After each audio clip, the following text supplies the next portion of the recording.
যে কোনো LED bulb repairing করার ক্ষেত্রে অনেক রকম সিস্টেম আছে, অনেক রকম ভিডিও দেখতে পাবেন বা অনেক রকম সিস্টেম দেখতে পাবেন। আমি আপনাদেরকে এমন একটা টিক্স বা এমন একটা সিস্টেম এই ভিডিওটার মাধ্যমে দেখিয়ে দেবো। কেননা এই ধরনের যে এলইডি বাল্ব এখন প্রায় সব বাসা বাড়িতেই লাগানো থাকে। কোথায় না কোথায় এই ধরনের এলইডি বাল্ব মাস্ট লাগানো থাকবেই। তো সমস্যাও হয়। এই সমস্যাগুলো আমি একটা সমস্যা তুলে ধরবো আপনাদের কাছে এলইডি বাল্ব রিপেয়ারিং করার ক্ষেত্রে। এই সমস্যাগুলো ম্যাক্সিমাম এলইডির ক্ষেত্রেই এই সমস্যাগুলো হয়ে থাকে। এই সমস্যাটা আপনারা নিজেরা নিজেদের বাসা বাড়িতেই ঠিক করতে পারবেন, কোনো জায়গায় নিয়ে যেতে হবে না। এরকমই একটা সিস্টেম আপনাদেরকে দেখিয়ে দেবো। ভিডিওটা সম্পূর্ণ দেখবেন, কেননা এর মধ্যে এমন কিছু আমি টিক্স বলে দেবো, জাস্ট কয়েক সেকেন্ড যদি আপনারা সময় দেন তাহলে যে কোনো কোম্পানি যে কোনো ওয়ার্ডের এলইডি বাল্বকে সহজেই আপনারা ঠিক করে নিতে পারবেন কোনো রকম খরচা ছাড়া। আমি এই কথাটাও আপনাদেরকে বলে দিচ্ছি, কোনো রকম খরচা ছাড়া আপনারা এই এলইডি বাল্বগুলোকে সহজেই রিপেয়ারিং করে নিতে পারবেন। রিপেয়ারিং করে নিয়ে নতুন এলইডি বাল্ব যেভাবে ব্যবহার করছিলেন সেইভাবেই আপনারা ব্যবহার করতে পারবেন। এইখানে কিছু সিস্টেম আছে, সিস্টেমগুলো দেখিয়ে দিই। এখানে এলইডি বাল্বটা প্রথমে আমি টেস্ট করে দেখিয়ে দেবো আপনাদেরকে কী পজিশনে আছে। তারপর আমি এলইডি বাল্বটাকে খুলে দেখাবো কী সমস্যা আছে, সমস্যার সমাধান করে দেখাবো। সেই সমাধানটা সঠিক নিয়মে কিভাবে করবেন সেটাও আমি দেখিয়ে দেবো। এখানে আমি প্রথমে ডাইরেক্ট 220 ভোল্ট এসি সাপ্লাইয়ের সাথে সংযুক্ত করে দেখে নেবো এলইডি বাল্বটা এখন কী কন্ডিশনে আছে। এইখানে আমি এলইডি বাল্বটাকে সরাসরি ডাইরেক্ট 220 ভোল্ট এসি সাপ্লাইয়ের সাথে আমি সংযুক্ত করছি। এইখানে দেখতে পাচ্ছেন কোনো রকমভাবেই এলইডি বাল্বটা জ্বলছে না। এবার আমি এইখানে যে কভারটা আছে, এইখানে যে কভারটা দেখতে পাচ্ছেন এই কভারটাকে খুলে নেব। তো এই কভারটা খোলার অনেক রকম সিস্টেম আছে। আমি যে সিস্টেমটা বলবো এই সিস্টেমটা ফলো করবেন, তাহলে সহজেই আপনারা খুলে নিতে পারবেন। এইখানে দেখতে পাচ্ছেন এইভাবে ট্যান্সার দিয়ে বা কোনো চাকু দিয়ে এইভাবে যদি চাপ দেন সহজেই খুলে যাবে। এইখানে আস্তে আস্তে হালকা হালকা করে চাপ দেবেন। চাপ দিলে এইখানে সহজেই এইখানে দেখুন কভারটা খুলে গেল। এইখানে হালকা করে টানবেন তাহলেই খুলে যাবে। এইখানে এবার এলইডি বাল্বটাকে আমি আরেকবার টেস্ট করে দেখে নেবো। এইখানে দুটো পার্ট থাকে, আপনাদেরকে বলে দিই। ভেতরে ডাইভার সার্কিট থাকে, ওপরে এমসিবিসিবি প্লেটটা থাকে। দুটো ডিভাইসের মধ্যে যে কোনো একটা ডিভাইস খারাপ থাকে। একটা ডিভাইস যদি যে কোনো দুটো পার্টসের মধ্যে বা দুটো ডিভাইসের মধ্যে যে কোনো জিনিস যদি কোনো পার্টস যদি খারাপ থাকে তাহলে এলইডি বাল্বটা কোনো রকমভাবে চলবে না। আপনাদেরকে সঠিক চেক করার পদ্ধতি দেখিয়ে দেবো, রিপেয়ারিং করার পদ্ধতি দেখিয়ে দেবো। এখানে এবার আমি টেস্ট করে দেখিয়ে নেবো এখানে কী পজিশনে আছে, কোন জিনিসটা খারাপ আছে প্রথমে আমি দেখে নেবো। এখানে ডাইরেক্ট 220 ভোল্ট এসি সাপ্লাইয়ের সাথে আমি সংযুক্ত করলাম। সংযুক্ত করার পর এইখানে যে এসএমডি এলইডিগুলো আছে এই এসএমডি এলইডিগুলোকে আমি একটা একটা করে চেক করব। এইখানে একটা একটা করে এরকম শর্ট করব। এইখানে দেখতে পাচ্ছেন একটা এসএমডি এলইডি ব্ল্যাক কালার হয়ে আছে। এইখানে আমি শর্ট করব, শর্ট করে দেখে নেবো। এইখানে দেখতে পাচ্ছেন এইখানে পুরোপুরিভাবে শর্ট করার পর এইখানে এলইডি বাল্বটা আমি আরেকবার শর্ট করে দেখিয়ে দিচ্ছি। এইখানে যখনই আমি শর্ট করছি চিমটি দিয়ে, এখানে দেখতে পাচ্ছেন পুরোপুরিভাবে এলইডি বাল্বটা জ্বলছে। এবার আপনাদেরকে বলে দিই, এইভাবে শর্ট করে এলইডি বাল্বগুলো রিপেয়ারিং করলে বেশি দিন করে যায় না, অল্প দিনে নষ্ট হয়ে যায়। আমি আপনাদেরকে একদম সঠিক নিয়ম দেখিয়ে দেবো। এই যে আমি শর্ট করলাম, এই ধরনের চিমটি নেবেন, চিমটিটা পুরোপুরিভাবে টেপ দিয়ে কভার করে নেবেন, কোনো রকম খালি থাকা যাবে না। এরকম যদি খালি থাকে তাহলে কিন্তু শক লাগবে। তার জন্য আপনাদেরকে বলে দিই, এইখানে যেভাবে আমি কভার করে নিয়েছি এরকম সুন্দরভাবে কভার করে নেবেন। কভার করে নিয়ে তারপর এই কাজটা করবেন। এবার আপনাদেরকে বলে দিই কীভাবে আপনারা ঠিক করবেন। একদম অল্প খরচার মধ্যে জাস্ট কয়েক সেকেন্ড যদি আপনারা সময় দেন তাহলেই এই ধরনের এলইডি বাল্বগুলোকে সহজে আপনারা রিপেয়ারিং করে নেবেন। এইখানে এইখানে যে এসএমডি এলইডিটা আমি শর্ট করে দেখালাম, এই এসএমডি এলইডিটাকে আমি তুলে নেব। কোনো চিমটি দিয়ে, কোনো ওপেনার দিয়ে যে কোনোভাবে এইখানে এসএমডি এলইডিটা তুলে নেবেন। এই এসএমডি এলইডিটা তুলতে যেয়ে কোনো রকমভাবে এইখানে কোনো জায়গায় যেন এসএমডি এলইডি না উঠে যায়, ওই জন্য সাবধানে আপনারা এই কাজটা করবেন। এইখানে এবার যে প্রবলেমটা আছে এই প্রবলেমটা সলভ করার জন্য আমি আপনাদেরকে একদম অল্প খরচার মধ্যে, অল্প মানে কোনো খরচাই হবে না সেরকমই সিস্টেম আমি আপনাদেরকে দেখিয়ে দেবো এই ভিডিওটার মাধ্যমে। এই জায়গাটা আমি ভালো করে পরিষ্কার করে নেবো। এইখানে ভালো করে পরিষ্কার করে নিয়ে এইখানে দেখতে পাচ্ছেন দুটো পাত আছে। এখানে দেখতে পাচ্ছেন দুটো পাত আছে। এখানে দেখতে পাচ্ছেন দুটো পাত আছে।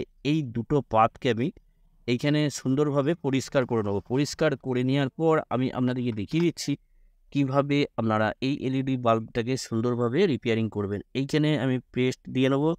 পেস্ট দিয়ে নেওয়ার পর আমি এই জায়গাটাকে ভালো করে পরিষ্কার করে নেবো। পরিষ্কার করে নিয়ে আপনাদেরকে দেখিয়ে দিচ্ছি কীভাবে আপনারা সঠিক নিয়মে ঠিক করবেন। এখানে সোল্ডারিং আয়রন দিয়ে আমি ভালো করে পরিষ্কার করে নিচ্ছি। এইভাবে আমি যেভাবে পরিষ্কার করছি এইভাবে ভালো করে পরিষ্কার করে নেবেন যাতে করে কাজটা করতে সুবিধা হয়। এখানে ভালো করে আমি পরিষ্কার করে নিচ্ছি এইভাবে সুন্দরভাবে।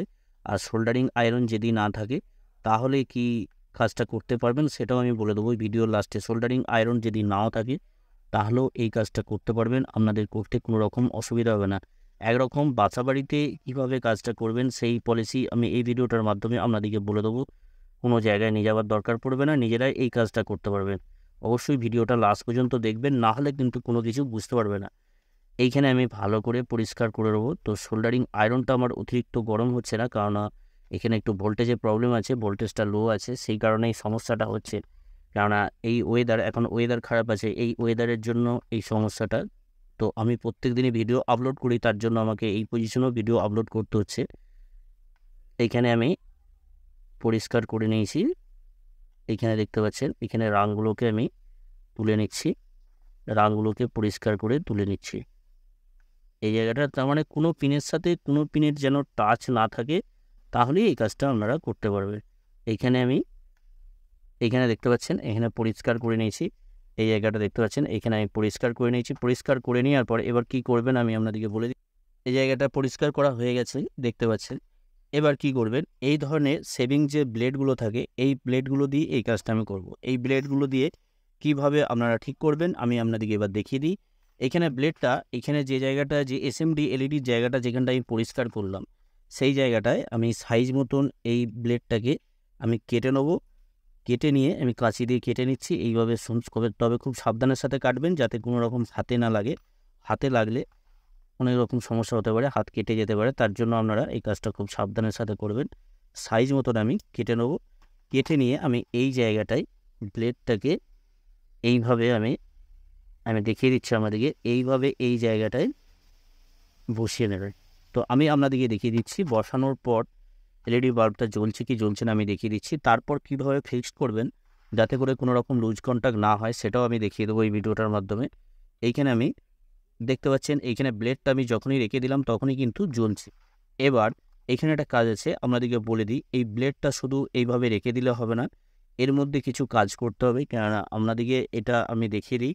এইখানে যে দেখতে পাচ্ছেন পেস্টটা, এই পেস্টটা অবশ্যই দিতে হবে। এই কোম্পানির পেস্ট আমি ব্যবহার করি, heatsink paste, compound heatsink paste. এই পেস্টটা লাগাবেন, কেননা এই পেস্টটা যদি না লাগান তাহলে কি হবে, এলইডি বাল্বটা দীর্ঘদিন আপনারা ব্যবহার করতে পারবেন না। এবার আপনাদেরকে বলে দেবো কীভাবে আপনারা এই পেস্টটা ব্যবহার করবেন, ব্যবহার করে কীভাবে দীর্ঘদিন ব্যবহার করবেন। এইখানে ব্লেডটা রাখার পর আপনাদেরকে বলেছিলাম যে কিভাবে আপনারা দীর্ঘদিন ব্যবহার করতে পারবেন। এইখানে যে কম্পাউন্ড পেস্টটা আমি নিয়েছি, এই কম্পাউন্ড পেস্টটা আমি কিছুটা কম্পাউন্ড পেস্ট আমি এই জায়গাটায় দিয়ে নেব। কেননা এই কম্পাউন্ড পেস্টটা এতটা কার্যকরী, যারা ব্যবহার করে জানে। আর আপনারা যদি না ব্যবহার করেন তো অবশ্যই ব্যবহার করবেন। কম্পাউন্ড পেস্ট আমি কিছুটা নিয়ে নিচ্ছি অল্প পরিমাণে, যাতে করে ব্লেডটা কোনো রকমভাবে নাড়াচাড়া না হয়। কেননা অনেক সময় লুজ কন্ট্যাক্ট হয়, লুজ কন্ট্যাক্টের জন্য এই সমস্যাটা হয়। তবে এই কম্পাউন্ড পেস্টটা সবসময় এঁটে রাখতে হয়, এঁটে না রাখলে জমে যায়, জমে গেলে কাজ করতে অনেক রকম সমস্যা হয়। তবে এইখানে পেস্টটা যখন লাগাবেন, এইখানে কোনো রকমভাবেই এই ব্লেডটা যাতে কোনো রকম নাড়াচাড়া না হয়, তার জন্য খুবই সাবধানের সাথে এই পেস্টটা লাগাবেন। পেস্টটা লাগিয়ে নেওয়ার পর এইখানে কি হবে, পেস্টটা লাগিয়ে নিলে এইখানে এক উপকার হচ্ছে, এইখানে যে পেস্টটা লাগাচ্ছি এই পেস্টটা যখন অতিরিক্ত হিট হবে, যখন এলইডি বাল্বটা ব্যবহার করা হবে, ব্যবহার করার পর এখানে এমসিবিসিবি প্লেটটা হিট হওয়ার পর এই পেস্টটা পুরো একদম জমে যাবে, কোনো রকমভাবে লুজ কন্ট্যাক্ট হবার কোনো রকম সম্ভাবনা থাকবে না। তাহলে কি হবে, এইখানে যে হিটসিং পেস্টটা লাগালাম, এই হিটসিং পেস্টটা লাগানোর ফলে এইখানে যে এসএমডি এলইডিটা আমি তুলেছি, তোলার পর যে ব্লেডটা আমি লাগালাম ওইখানে কি হবে, তাহলে ওইখানে পাশের যে এসএমডি এলইডিগুলো আছে ওই এলইডিগুলো সহজে কাটবে না, দীর্ঘদিন ধরে আপনারা ব্যবহার করতে পারবেন। আমি আপনাদেরকে এবার জ্বালিয়ে দেখিয়ে দেবো কতটা লাইট হচ্ছে। এইখানে দেখতে পাচ্ছেন এলইডি বাল্বটা আমি লাগানোর পরই যথেষ্ট লাইট হচ্ছে, কোনো রকম লাইটের পরিবর্তন নেই। যেরকম নতুন অবস্থায় লাইট ছিল সেরকমই লাইট, একটু হয়তো কম হবে কিন্তু খুব একটা কম হবে না, বুঝতেই পারবেন না যে এই এলইডি বাল্বটা রিপেয়ারিং করা হয়েছে। এইখানে আমি সুন্দরভাবে, এইখানে দেখতে পাচ্ছেন এলইডি বাল্বটা পরিষ্কার জ্বলছে, কোনো রকম সমস্যা নেই। তবে এই কাজটা করার সময় আপনাদেরকে বলেছিলাম যে সোল্ডারিং আয়রন না থাকলেও এই কাজটা আপনারা করতে পারবেন। তো সোল্ডারিং আয়রন না থাকলে কিভাবে করবেন, এইখানে যখন আমি এসএমডি এলইডিটা তুললাম, তুলে পরিষ্কার করলাম, পরিষ্কার না করেও এই কাজটা করতে পারবেন, তাহলে কোনো রকম সোল্ডারিং আয়রনের দরকার পড়ছে না। এবার আমি আপনাদেরকে বলে দিই, এই কাজটা যে করবেন, এই কাজটা তো একদম পুরোপুরি ফ্রিতে করতে পারছেন, কোনো রকম খরচা হচ্ছে না। তো এই কাজটা যখন করবেন, আপনাদের যখন এমার্জেন্সি হবে এলইডি বাল্ব রিপেয়ারিং করার ক্ষেত্রে, হঠাৎ করে যখন বাসাবাড়িতে এলইডি বাল্ব নষ্ট হয়ে যাবে, সেক্ষেত্রে আপনারা এমার্জেন্সি হিসেবে এই কাজটা করতে পারবেন। কিন্তু লং লাইফ, দীর্ঘদিন ধরে যদি ব্যবহার করতে হয়, তখন কিন্তু এমসিবিসি প্লেটটা চেঞ্জ করে নেওয়াই বেটার। তো চেঞ্জ করতে গেলেও খরচা বেশি নয়, খুব বেশি হলে 8 থেকে 10 টাকা দাম। কিভাবে চেঞ্জ করবেন এই বিষয় নিয়ে আমার ভিডিও আপলোড করা আছে আমার চ্যানেলে, অবশ্যই যেয়ে দেখে আসবেন, তাহলে আপনারা সহজেই চেঞ্জ করে নিতে পারবেন। আর এমার্জেন্সি ক্ষেত্রে এইভাবে যদি রিপেয়ারিং করেন, তাহলেও আপনারা কিছুদিন ব্যবহার করতে পারবেন কোনো রকম খরচা ছাড়া।